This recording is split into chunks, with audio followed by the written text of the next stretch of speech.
Hey everybody, it's the Walker. So what are we doing today? Well, we're moving to the mountains.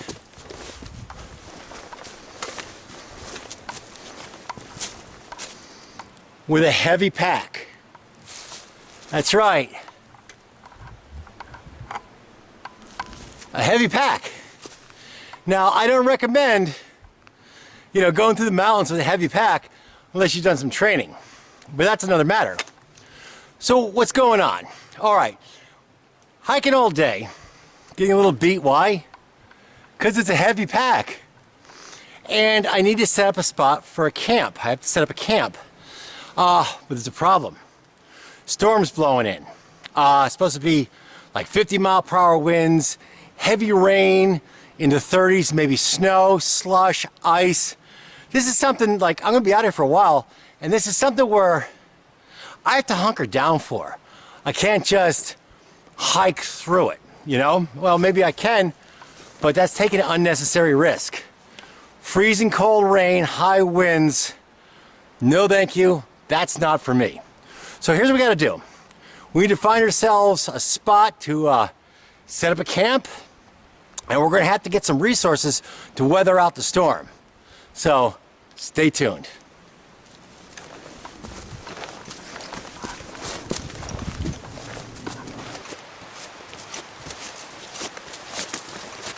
We're still on the move.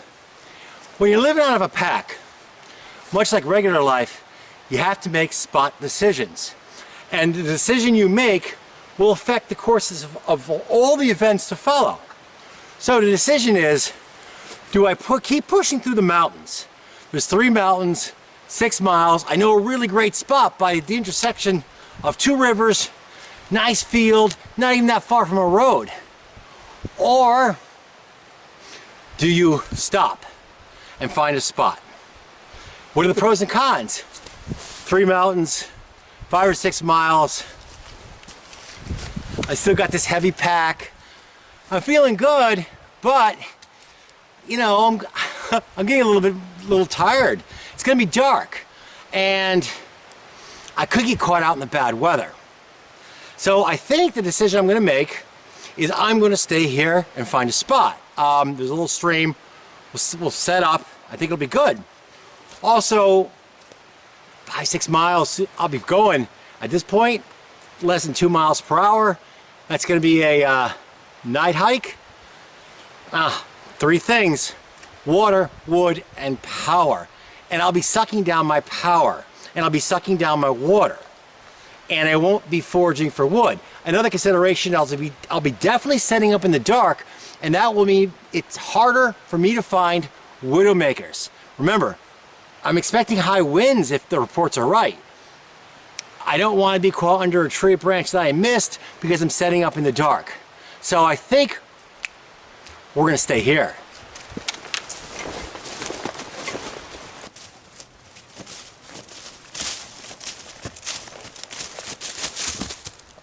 And here we are.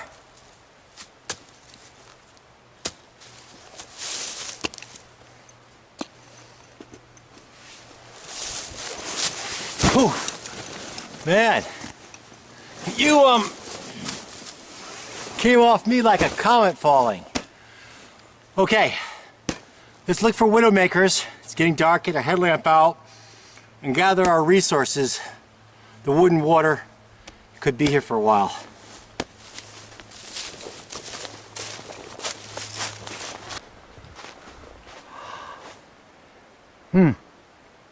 I don't see anything blatantly dead, but you just have to roll the dice a little bit. Any of those branches could come down up there. High winds, but I'm in the woods. I mean, there's trees everywhere. So we'll just have to make do with this. I don't see any blatantly dead tree, but there could be a widowmaker hanging way up there. Let's set up camp. And the camp is marked. The marker for the camp.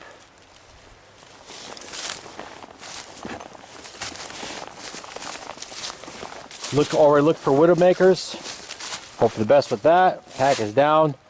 Now here's where I have to make a decision. Do I want to set up a my tent real quick and then go look for the wood, or do I want to go look for the wood? I think what I'll do is I'll drag some of the wood over here.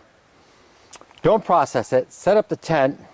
It's cloudy, but it feels dry. I don't think there's any rain yet, or snow, or slush, or whatever's coming. So we'll set up. We'll go out, get the wood, put it off to the side, then set up the tent. This tall tree, that looks like a tulip poplar. And that looks like tulip poplar. Yeah, let's take this. That too. That's our camp. We're still gathering wood. We're a good distance away. And I can see that camp at a lot of different angles. It gets obstructed by a tree. It's pretty much, there we go. See the camp right there, that little light?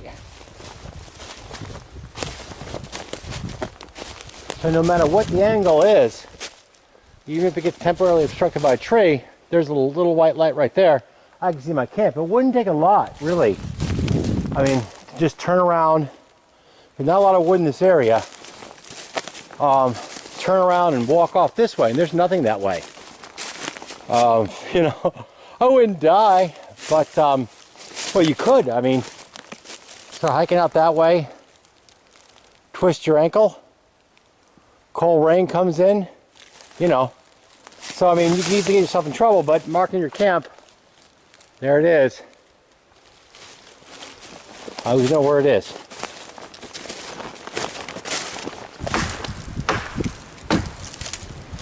There you go.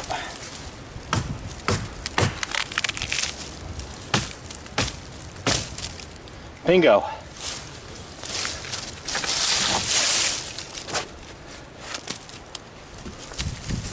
I'll take that.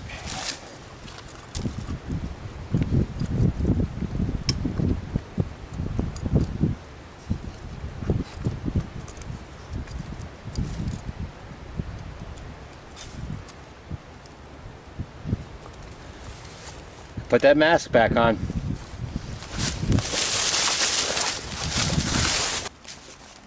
Well, this is good. Look at that thing. Yeah. Oh.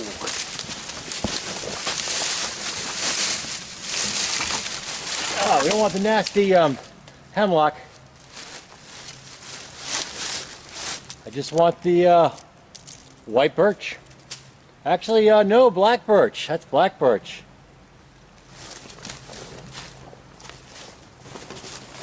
Here we are. They're in the pile.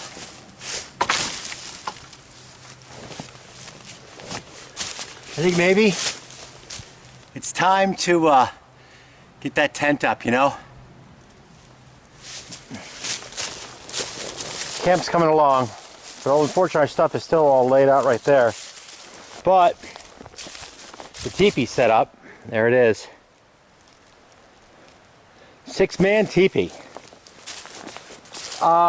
Every spot seemed to have a rock by it. Rock there, rocks under here, rocks there, rocks, rocks, rocks. So this made it difficult for me to pitch it. Then rocks right there, rocks right there. Made it kind of hard. And with the wind going to hit it, I want to make sure this thing's pretty taut. But you know, I feel a lot better. Way better with knowing that I got my shelter up. I feel a little breeze coming in. Starting to get a little colder. So once you get the shelter, at least pitch, you feel a little better about things. We got the wood. Is it enough wood? I don't know. But we're going to start processing that wood.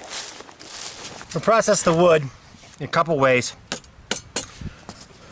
I'm going to use the axe for splitting, saw for sawing. First I'm going to saw these sizes for the wood stove. So when I have enough fuel for tonight, all cut up in wood stove size sections. I'll cut some longer sections for wood storage inside of the tent, so we have one of our 3 resources, the wood, in the tent, so I don't have to go look for it, and I can process more just to get it in the tent quickly. So this part, that's about the size of the wood stove. Generally speaking, the harder it is to saw, the better it's going to burn.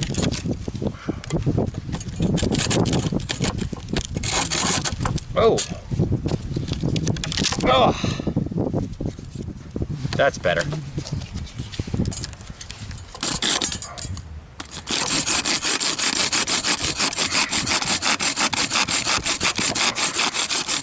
And that's hard wood.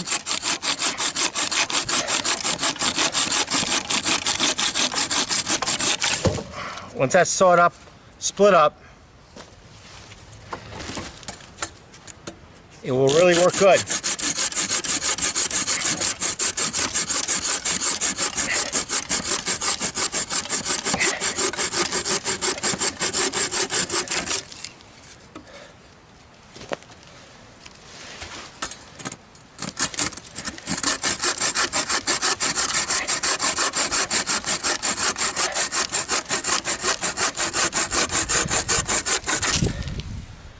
Usually having an overhang is better, but I'll adjust that in a minute.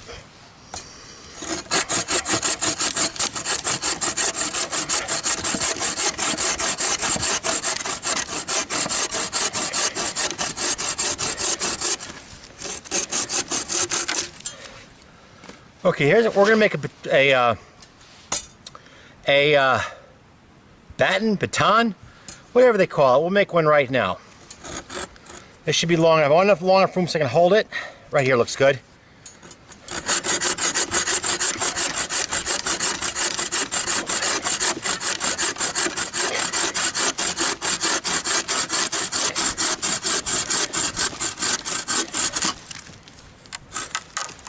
Okay.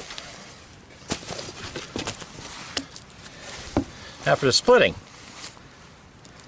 I of course got a lot more work to do than that.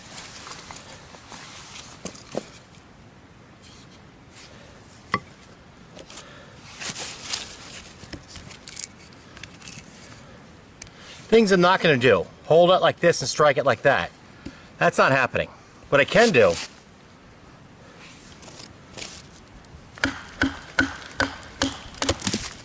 is just do that.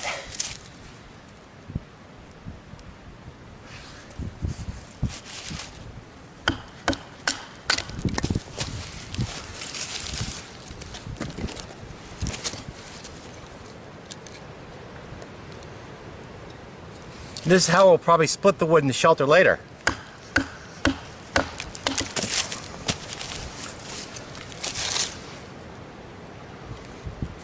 We need to get a move on it.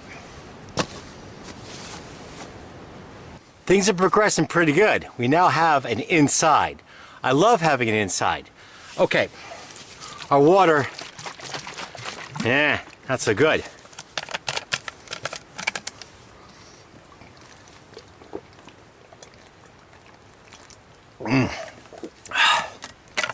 We gotta get more before that storm comes. Of course, you know, there may not be a storm.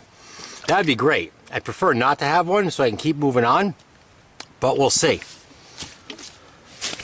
Weather, especially in the mountains, isn't always assured. You never really know. We're gonna fill these 2 things with water. This is the most, if I had more storage, I'd fill even more. Clean, dirty.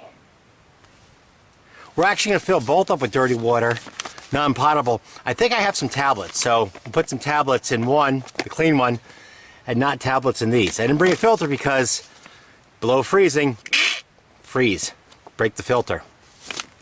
Let's get a move on it.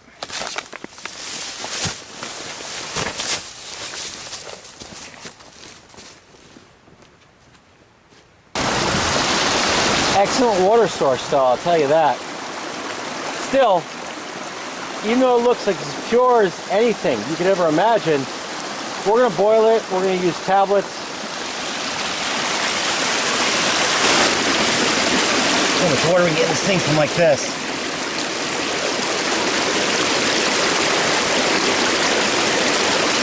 Of course, for some reason, where's the cap? Probably back at camp somewhere, but it's kind of funny like that, you know? Like, where's the cap, right? Where's the cap? I don't see it.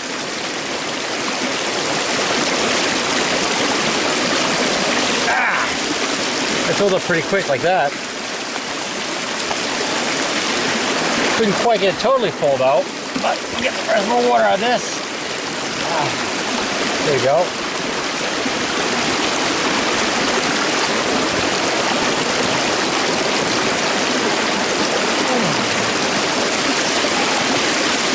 There we are. All right, let's get a move on it. What I was a little short of is tinder. So I grabbed up, came down to the stream, grabbed up some yellow birch. Usually I don't like burning it in the stove to get it going. Sometimes it goes through the whole system, rains back down on me. But if it's raining, it's definitely worth, definitely a resource worth having. So we have everything. I think I made a good move by stopping here. Now, you see the light out in the distance, that's a shelter. So before I left, before when I had the lantern hanging as a marker, now I turn up the lumens a little bit and the whole TV glows. There's definitely something in the air. Seeing little bits of moisture, some little breeze. I think something's coming.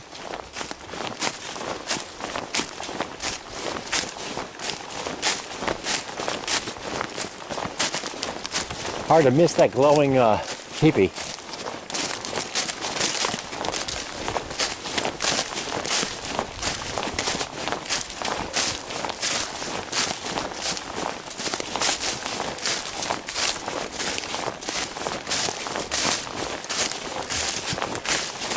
There it is.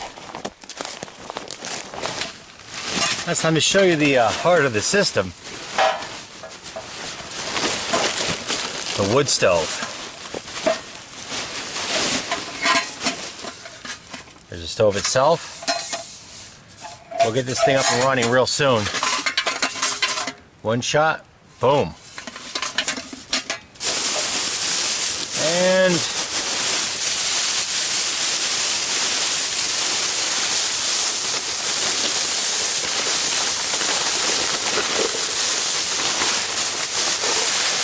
there's the pipe. There's the pipe. Last part.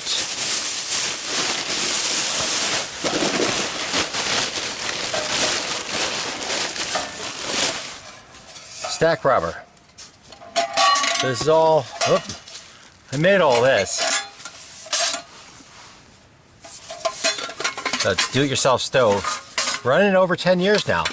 You're doing a good job. Before we get it going, here's some of the secrets of the do-it-yourself stove. Stack rubber the inside. The damper.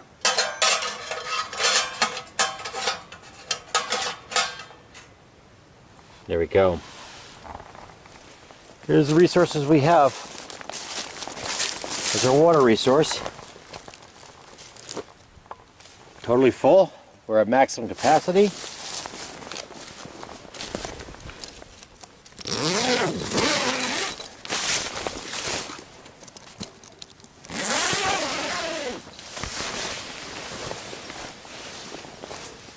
Processed wood right there. Tools. That's our processed wood. And over here, well, we'll go around the other way and I'll show you. A little easier. Totally staked out.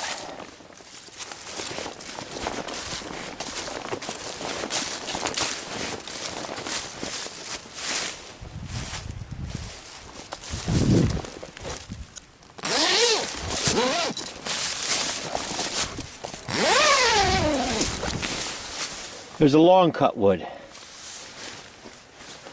the processed wood. Basically, that's a lot of wood. A lot of wood. And there's no point in processing all of it. You know, I would never finish that in time. That's enough wood to last probably a couple days. And if the storm doesn't come, I can just keep on moving. I don't have to hunker down. So why expend all the energy doing the total processing when best to do a little less work? And there's a cutting log. We can burn it too, but that'll be the log we use to process the wood inside the shelter.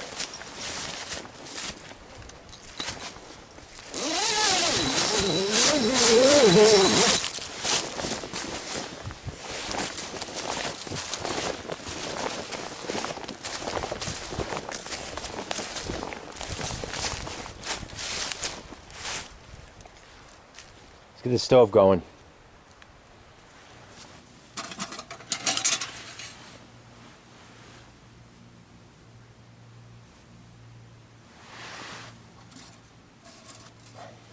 That's right.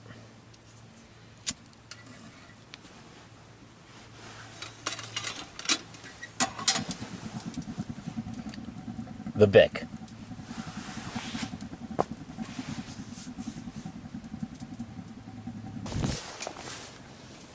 Stove is on. Definitely some wind blowing.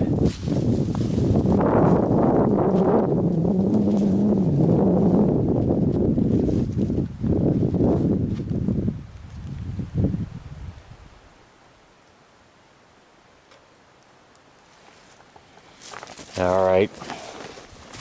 It's amazing I had all this on my back. It's like a little house. Oh, that's nice. That's very nice. Here's some unusual food items, which you might not have seen before. These are red lentils. Sometimes I'll pack the green lentils. I'll pack things like barley, those little couscous. I don't know what they're called, little couscous things. I've never actually had red lentils before, but a lot of these things have a lot of calories. For example, let's see, there's 10 servings, 160 calories per serving, 1/4 a cup, so you're talking 16 ounces. That's basically 1,600 calories, 100 calories an ounce. And 100 calories an ounce is kind of like what I consider a good zone for packing food. It does take water to cook though. Miso soup. I love miso soup. And I even got the weird seaweed. These weird what is it? Belvita bites. It's a strange little like cookie type thing, and I don't eat them normally because they're processed, and I don't like cookies and things like that. But you know, for the trail where I'm burning through a lot of energy, I'll do it. I'll do it for that particular thing. So it's just some like unusual little food items, but let's get to cooking it. I got some water on, and we'll add some more wood to the stove. Here's the lentils. I put a little pepperoni in there.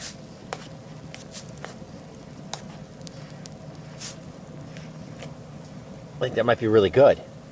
It's gonna take a while to cook though. But you know, one pro to wood stove, time is something that I have. Okay, there's the coffee.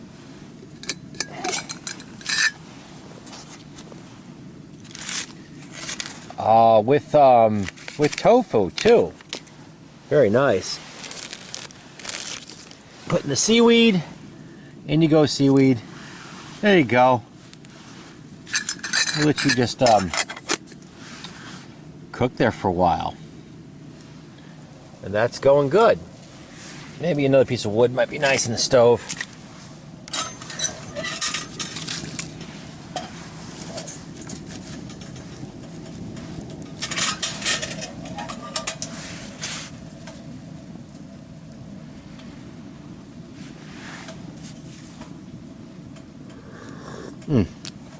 Oh, that's good.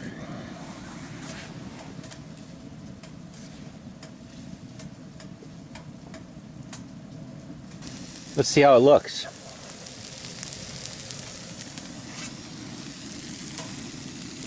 Okay. All right.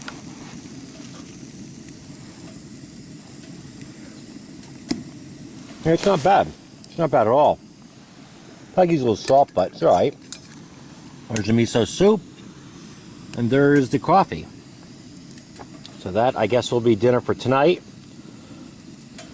All right, let me eat dinner.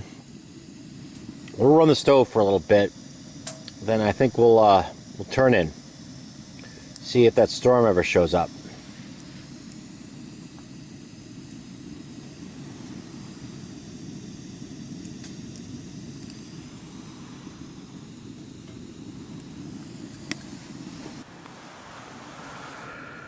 The thing I like to do is put wood in the stove, let it run, get my bag, just go to sleep with the stove running. It won't last all night, but it'll last long enough so I can leisurely get in the bag. I mean, it's not that cold right now, but if it was cranking cold, that stove running means I can get in the bag, relax. Then as it gets chilly, zip up the bag and go to sleep. All right. Let me go to sleep.